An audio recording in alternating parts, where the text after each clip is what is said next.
বাঙাল হোক কিংবা ঘটি, প্রতিটা বাঙালির প্রিয় খাবারগুলির তালিকা তৈরি করতে গেলে সেই লিস্টে ইলিশ সর্ষে পোস্ত থাকবেই। এই রেসিপিটি সকলেই খুব পছন্দ করেন, তাই জন্য এই রেসিপিটি দেখে নিন একবার। ইলিশ মাছের পিসগুলোই স্বাদ মতো নুন, হলুদ আর সর্ষে তেল মাখিয়ে রাখতে হবে 10 মিনিট মতন।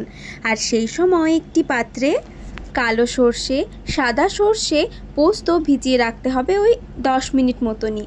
তারপর মিক্সার জারে সর্ষে, পোস্ত, কাঁচা লঙ্কা, স্বাদ মতো নুন দিয়ে সেটা ভালো করে বেটে নিতে হবে। মশলাগুলো বাটা হয়ে গেলে এবার কড়াইয়ে সর্ষের তেল গরম করে ইলিশ মাছগুলো খুব হালকা করে ভেজে নেবেন।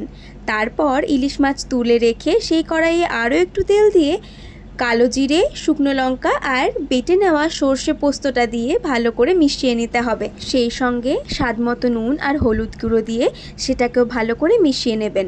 গ্রেভিটা যখন ফুটতে শুরু করবে, দুটো গোটা কাঁচা লঙ্কা আর ভেজে রাখা ইলিশ মাছগুলো দিয়ে দিলেই ইলিশ সর্ষে পোস্ত একদম তৈরি।